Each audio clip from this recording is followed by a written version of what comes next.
Dark they were and golden-eyed. Ray Bradbury. The rocket metal cooled in the metal wind. Its lid gave a bulging pop. From its clock interior stepped a man, a woman, and 3 children.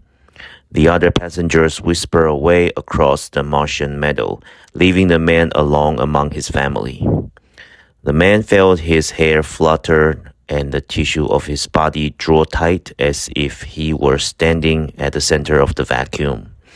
His wife before him seemed almost to whirl away in smoke. The children's small seeds might at any instant be sold to all the Martian climes. The children looked up at him, as people look to the sun to tell what time of their life it is. His face was cold. "What's wrong?" asked his wife. "Let's get back on the rocket." "Go back to Earth?" "Yes, listen." The wind blew as if to flake away their identities. At any moment, the Martian air might draw his soul from him.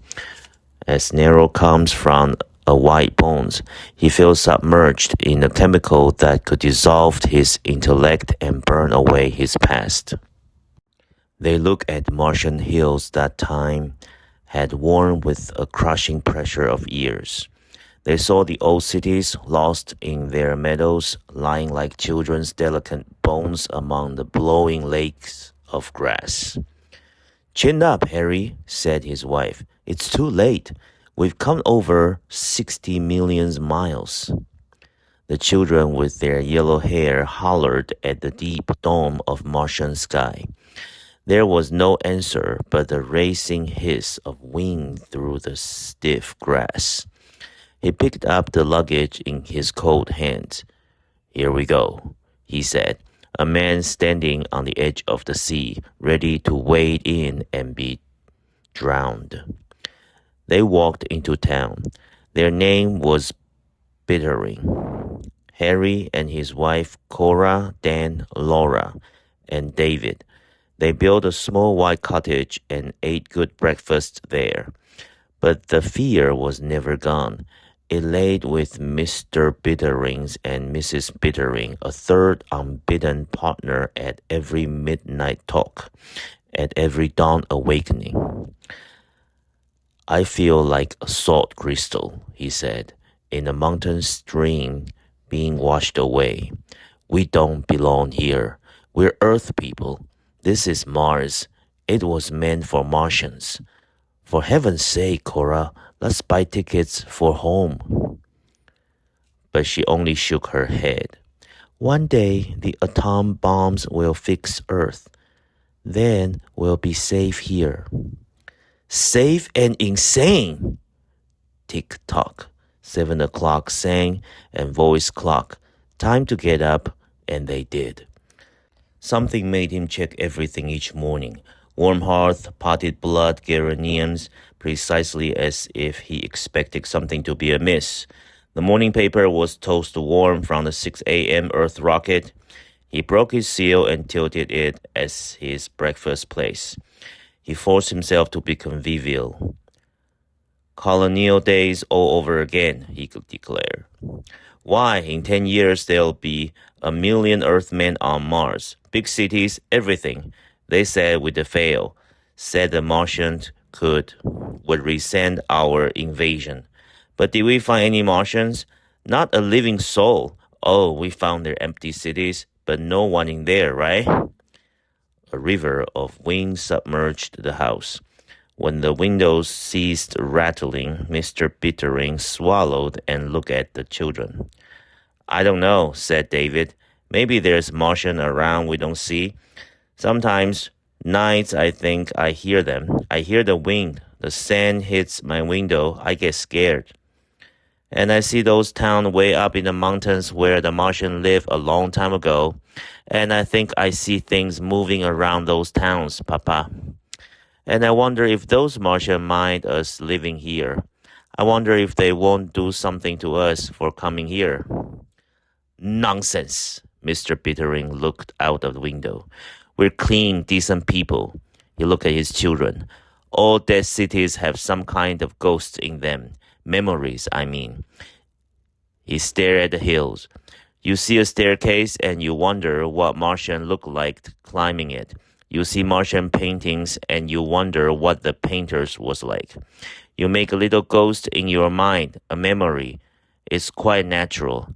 Imagination. He stopped.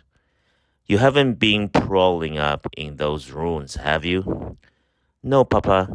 David looked at his shoes. See that you stay away from them. Pass the jam. Just the same, said little David, I bet something happens.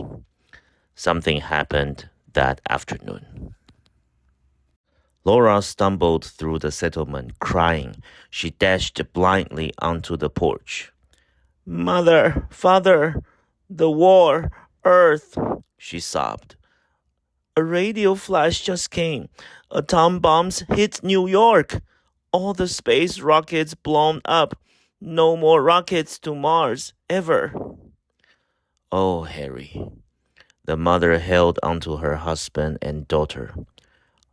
Are you sure, Laura? Asked the father quietly. Laura wept. We're stranded on Mars, forever and ever. For a long time there was only the sound of the wind in the late afternoon. Alone, thought Bittering. Only 1,000 of us here. No way back, no way, no way. Sweat poured from his face and his hands and his body. He was drenched in the hotness of his fear. He wanted to strike Laura, cry, No, you are lying. The rockets will come back. Instead, he stroked Laura's head against him and said, The rockets will get through someday. Father, what will we do? Go about our business, of course. Raise crops and children. Wait. Keep things going until the war ends and the rockets come again. The two boys stepped out onto the porch. Children, he said, sitting there, looking beyond them. I've something to tell you. We know, they said. In the following days, Bittering wandered often through the garden to stand alone in his fear.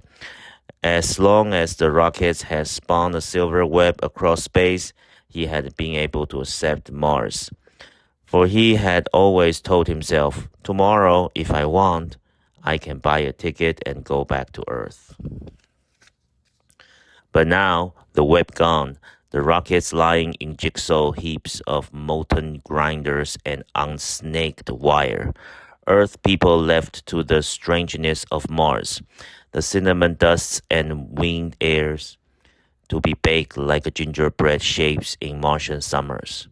Put into harvestist storage by Martian winter, what would happen to him, the others? This was the moment Mars had waited for. Now it would eat them. He got down on his knees in the flower bed, a spade in his nervous hand. Work, he thought, work and forget. He glanced up from the garden in the Martian mountains. He thought of the proud old Martian name that had once been on those peaks. Earthman, dropping from the sky, had gazed upon hills, rivers. Martian seas left nameless in spite of names. Once Martian had built cities, named cities, climbed mountains, named mountains, sailed sea, named sea. Mountains melted, seas drained, cities tumbled. In spite of this, the Earthman had failed a silent guild at putting new names to these ancient hills and valleys. Nevertheless, man lived by symbols and labels. The names were given. Mr. Bittering felt very alone in his garden under the Martian sun. Anachronism spent years planting earth flowers in the wild soil. Think, keep thinking different things. Keep your mind free of Earth, the atom war, the lost rockets. He perspired. He glanced about. No one watching. He removed his tie. Pretty bold, he thought. First your coat off. Now your tie. He hung it neatly on a peach tree he had imported as a sapling from Massachusetts. He returned to his philosophy of names and mountains. The Earthman had changed names. Now there were Homo Valleys, Roosevelt Seas, Fort Hills, Vanderbilt's Plateaus, Rockefeller's Rivers. On Mars, it wasn't right. The American settlers had shown wisdom, using old Indian prairie names. Wisconsin, Minnesota, Idaho, Ohio, Utah, Milwaukee, Waukegan, Osceola. The old names, the old meanings. Staring at the mountains wildly, he thought, "Are you up there? All the dead ones. You Martians? Well, here we are, alone, cut off. Come down. Move us out. We're helpless." The wind blew a shower of peach blossom. He put out his sun-browned hand and gave a small cry. He torched the blossom and picked them up. He turned them. He touched them again and again. Then he shouted for his wife. "Cora!" She appeared at the window. He ran to her. "Cora, these blossoms." She handled them. "Do you see? They're different. They've changed. They're not peach blossom anymore." "Look all right to me," she said. "They're not. They're wrong. I can't tell how. An extra petal, a leaf, something, the color, the smell." The children ran out in time to see their father hurrying about the garden, pulling up radishes, onions, and carrots from their beds. "Cora, come look!" They handled the onions, the radishes, the carrots among them. "Do they look like carrots?" "Yes, no," she hesitated. "I don't know." "They're changed." "Perhaps." "You know they have. Onions but not onions, carrots but not carrots. Taste, the same but different. Smell, not like it used to be." He felt his heart pounding, and he was afraid. He dug his fingers into the earth. "Cora, what's happening? What is it?" "We've got to get away from this."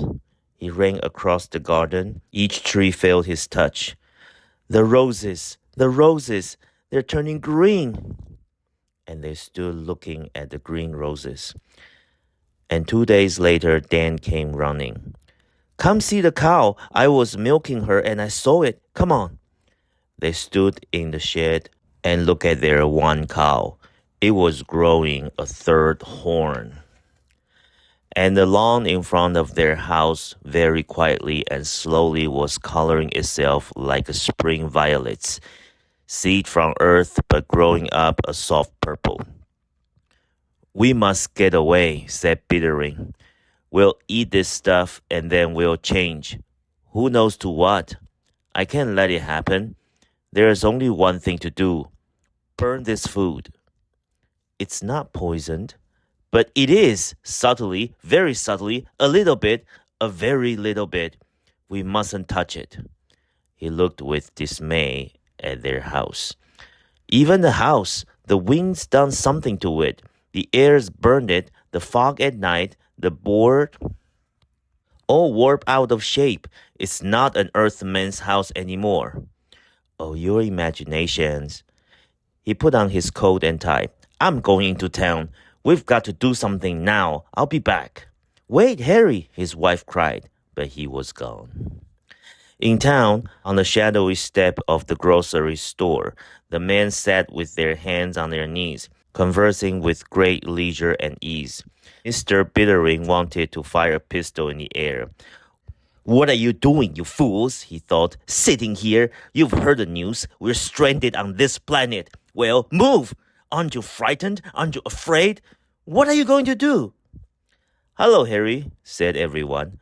"Look," he said to them. "You did hear the news the other day, didn't you?" They nodded and laughed. Sure, Harry." "What are you going to do about it?" "Do? Harry, do? What can we do?" "Build a rocket, that's what." "A rocket, Harry? To go back to all that trouble? Oh, Harry." "But you must want to go back. Have you noticed the peach blossom, the onion, the grass?" "Why, yes, Harry, seemed we did," said one of the men. "Doesn't it scare you?" "Can't recall that it did much, Harry." "Idiots!" "Now, Harry." Biddery wanted to cry. You've got to work with me. If we stay here, we'll all change. The air, don't you smell it? Something in the air. A Martian virus, maybe some seeds or pollen. Listen to me. They stared at him. Sam, he said to one of them. Yes, Harry. Will you help me build a rocket? Harry, I got a whole load of metal and some blueprints. You want to work in my metal shop on a rocket? You're welcome. I'll sell you that metal for $500. You should be able to construct a right pretty rocket if you work alone in about 30 years. Everyone laughed. Don't laugh. Sam looked at him with quiet good humor. Sam, Pittering said, your eyes. What about them, Harry? Didn't they used to be gray? Well, now I don't remember. They weren't they? Why do you ask, Harry? Because now they're kind of yellow colored. Is that so, Harry? Sam said casually. And you are taller and thinner. You might be right, Harry. Sam, you shouldn't have yellow eyes. Harry, what color eyes have you got? Sam said. My eyes? They're blue, of course. Here you are, Harry. Sam handed him a pocket mirror. Take a look at yourself. Mr. Bittering hesitated and then raised the mirror to his face. There were little, very dim flecks of new gold captured in the blue of his eyes. Now look what you've done, said Sam a moment later. You've broken my mirror. Harry Bittering moved into the metal shop and began to build the rocket. Men stood in the open door and talked and joked without raising their voices. Once in a while, they gave him a hand on lifting something, but mostly they just idled and watched him with their yellowing eyes. It's supper time, Harry, they said. His wife appeared with his supper in the wicker basket. I won't touch it, he said. I'll eat only food from our deep freeze, food that came from Earth, nothing from our garden. His wife stood watching him. You can't build a rocket. I worked in a shop once. When I was 20, I know metal. Once I get it started, the others will help, he said, not looking at her, laying out the blueprints. Harry, she said helplessly. We've got to get away, Cora. We've got to. The night were full of wind that blew down the empty moonlit sea meadow past the little white chest cities lying for their 20,000th years in the shadow. In the Earthman settlement, the Bittering house shook with a feeling of change. Lying in bed, Mr. Bittering felt his bones shifted, shaped, melted like gold. His wife, lying beside him, was dark from many sunny afternoons. Dark she was and golden-eyed, burned almost black by the sun, sleeping, and the children metallic in their beds, and the wind roaring forlorn and changing through the old peach tree, the violet grass shaking out green rose petals. The fear would not be stopped. It had his throat and heart. It dripped in a witness of the arm and the temple and the trembling palm. A green star rose in the east. A strange word emerged from Mr. Bittering's lips. You're, he repeated. It was a Martian word. He knew no Martian. In the middle of the night, he arose and dialed a call through to Simpson, the archaeologist. Simpson, what does the word Eort mean? Why, that's an old Martian word for our planet Earth. Why? No special reason. The telephone slipped from his hand. Hello? Hello? Hello? Hello? He kept saying while he sat gazing out at the green stars. Bittering? Harry? Are you there? The days were full of metal sound. He laid the frame of the rocket within the reluctant help of three indifferent men. He grew very tired in an hour or so and had to sit down. The attitude, laughed a man. Are you eating, Harry? Asked another. I'm eating, he said angrily. From your deep freeze? Yes. You're getting thinner, Harry. I am not. And taller. Liar! His wife took him aside a few days later. Harry, I've used up all the food in the deep freeze. There's nothing left. I'll have to make sandwiches using food grown on Mars. He sat down heavily. You must eat, she said. You're weak. Yes, he said. He took a sandwich, opened it, looked at it, and began to nibble at it. And take the rest of the day off, she said. It's hot. The children want to swim in the canal and hike. Please come along. I can't waste time. This is a crisis. Just for an hour, she urged. A swim will do you good. He rose, sweating. All right. Leave me alone. I'll come. Good for you, Harry. The sun was hot, the day quiet. There was only an immense starring burn upon the land. They moved along the canal, the father, the mother, the raising children in their swimsuits. They stopped and ate meat sandwiches. He saw their skin baking brown, and he saw the yellow eyes of his wife and his children, their eyes that were never yellow before. A few tremblings shook him, but were carried off in waves of pleasant heat as he lay in the sun. He was too tired to be afraid.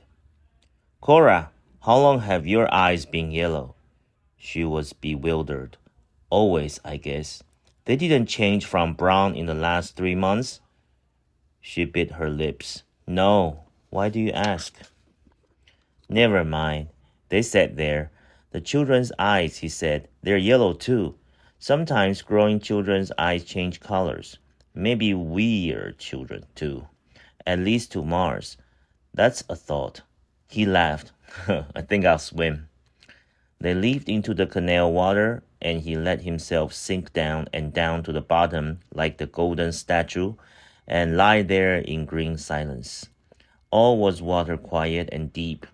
All was peace. He felt the steady, slow current drift him easily. If I lie here long enough, he thought, the water will work and eat away any flesh until the bones show like coral. Just my skeleton left. And then the water can build on the skeleton, green things, deep water things, red things, yellow things. Change. Slow, deep, silent change. And isn't that what it is up there? He saw the sky submerge above him, the sun made Martian by atmosphere and time and space. Up there, a big river, he thought. A Martian river, all of us lying deep in it. In our pebble houses, in our sunken boulder houses, like crayfish hidden, and the water washing away our old bodies and lengthening the bones and he let himself drift up through the soft light. Dan sat on the edge of the canal, regarding his father seriously. Utha, he said. What? Asked his father. The boy smiled. You know, Utha's Martian word for father. Where did you learn it? I don't know. Around? Utha. What do you want? The boy hesitated. I want to change my name. Change it? Yes. His mother swam over. What's wrong with Dan for the name? Dan fidgeted. The other day you called Dan. I didn't even hear. I said to myself, that's not my name. I have a new name I want to use. Mr. Bittering held to the side of the canal, his body cold and his heart pounding slowly. What is the new name? Lino. Isn't that a good name? Can I use it? Can I, please? Mr. Bittering put his hand to his head. He thought of the silly rocket himself, working alone, himself alone even among his family, so alone. He heard his wife say, Why not? He heard himself say, Yes, you can use it. Yeah, screamed the boy. I'm Lin. Racing down the meadowland, he danced and shouted. Mr. Bittering looked at his wife. Why did we do that? I don't know, she said. It just seemed like a good idea. They walked into the hill. They strolled on old mosaic paths beside still pumping fountains. The paths were covered with a thin film of cool water all summer long. You kept your bare feet cool all day, splashing as in a creek, wading. They came to a small deserted Martian village with a good view of the valley. It was on top of the hill. Blue marble halls, large murals, a swimming pool. It was refreshing in this hot summertime. The Martian hadn't believed in large cities. How nice, said Mrs. Bittering. If we could move up here to this villa for the summer. Come on, he said. We're going back to town. There's work to be done on the rocket. But as he worked that night, the thought of the cool blue marble villa entered his mind. As the hours passed, the rocket seems less important. In the flow of days and weeks, the rockets receded and dwindled. The old fever was gone. It frightened him to think he had let it slip this way. But somehow the heat, the air, the working conditions. He heard a man murmuring on the porch of his metal shop. Everyone's going, you heard? All going, that's right. Bittering came up. Going where? He saw the couple of trucks loading with children and furnitures, driven down the dusty street. Up to the villas, said the man. Yeah, Harry, I'm going. So is Sam. Aren't you, Sam? That's right, Harry. What about you? I've got work to do here. Work? You can finish that rocket in the autumn, when it's cooler. He took a breath. I got the frame all set up. In the autumn is better. Their voices were lazy in the heat. Got to work, he said. Autumn, they reasoned, and they sounded a sensible so right. Autumn would be best, he thought. Plenty of time then. No, cried part of himself, deep down put away, Loctite, suffocating. No, no. In the autumn, he said. Come on, Harry, they all said. Yes, he said, feeling his flesh melt in the hot, liquid air. Yes, in the autumn. I'll begin work again then. I got a villa near the Tira Canal, said someone. You mean the Roosevelt Canal, don't you? Tira, the old Martian name. But on the map, forget the map, it's Tira now. Now I found a place in the Pilan Mountains. You mean the Rockefeller Range? Said Bittering. I mean the Pilan Mountains, said Sam. Yes, said Bittering, buried in the hot, swarming air. The Pilan Mountains. Everyone worked at loading the truck in the hot, still afternoon of the next day. Laura, Dan, and David carried package, or as they prefer to be known, Teal, Lino, and Were carried packages. The furniture was abandoned in a little white cottage. It looked just fine in Boston, said the mother. And here in the cottage, but up in the villa? No, we'll get it when we come back in the autumn. Bittering himself was quiet. I've some ideas of furnitures for the villa, he said after a time. Big, lazy furnitures. What about your encyclopedia? You're taking it along, surely? Mr. Bittering glanced away. I'll come and get it next week. They turned to their daughter. What about your New York dresses? The bewildered girl stared. Why? I don't want them anymore. They shut off the gas, the water. They locked the door and walked away. Father peered into the truck. Gosh, we're not taking much, he said. Considering all we brought to Mars, this is only a handful. He started the truck. Looking at the small white cottage for a long moment, he was filled with a desire to rush to it, touch it, say goodbye to it, for he felt as if he were going away on a long journey, leaving something to which he could never quite return, never understand again. Just then, Sam and his family drove by in another truck. "Hi, Bittering, here we go!" The truck swung down the Asian highway out of town. There were 60 others traveling in the same direction, the town filled with a silent, heavy dust from their passage. The canal water lay blue in the sun, and the quiet wind moved in the strange trees. "Goodbye, town," said Mr. Bittering. "Goodbye, goodbye," said the family, waving to it. They did not look back again. Summer burned the canal dry, summer moved like flame upon the meadows. In the empty earth settlement, the painted houses flaked and peeled. Rubber tires upon which children had swung in backyards hung suspended like stopped clock pendulums in the blazing air. At the metal shop, the rocket frame began to rust. In the quiet autumn, Mr. Bittering stood, very dark now, very golden-eyed, upon the slope above his villa, looking at the valley. "It's time to go back," said Cora. "Yes, but we're not going," he said quietly. "There is nothing there anymore." "Your books," she said, "your fine clothes." "Your Elise and your fine your Uliri," she said. "The town's empty. No one's going back," he said. "There's no reason to. None at all." The daughter wove tapestries, and the son played songs on Asian flutes and pipes, their laughter echoing in the marble villa. Mr. Bittering gazing at the earth settlement far away in a low valley. Such old, such ridiculous house the earth people built. They didn't know any better, his wife mused.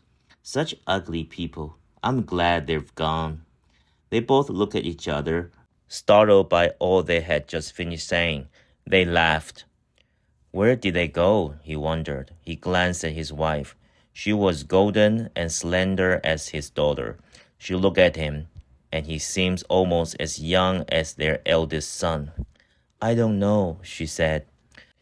"We'll go back to town maybe next year, or the year after, or the year after that," he said calmly. "Now I'm warm. How about taking a swim?" They turned their backs to the valley.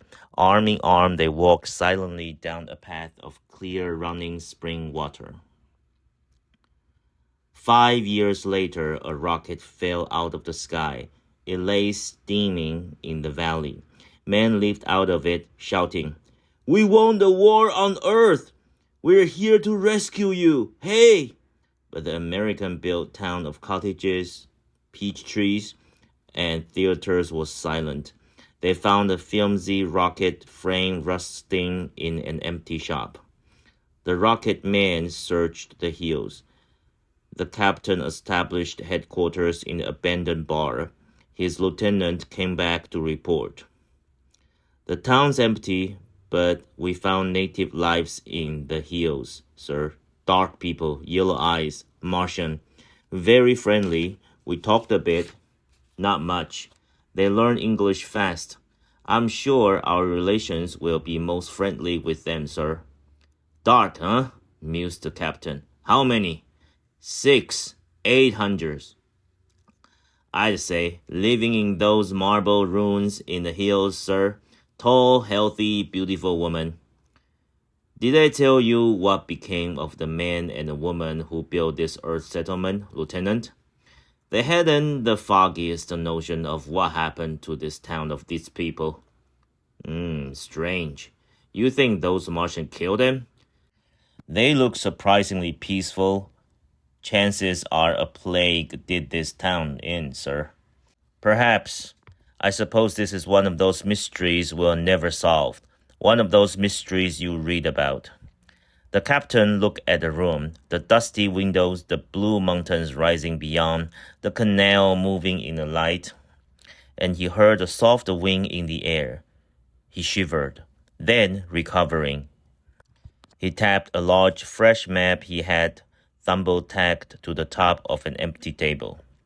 "Lots to be done, Lieutenant," his voice droned on and quietly on as the sun sank behind the blue hills. New settlements, mining sites, minerals to be looked for, bacteriological species being taken. All the work, and the old records were lost. We'll have a job of remapping to do, renaming the mountains and rivers and such. Calls for a little imagination. What do you think of naming those mountains the Lincoln Mountains, the Canal, the Washington Canal? Those hills. We can name those hills for you, Lieutenant.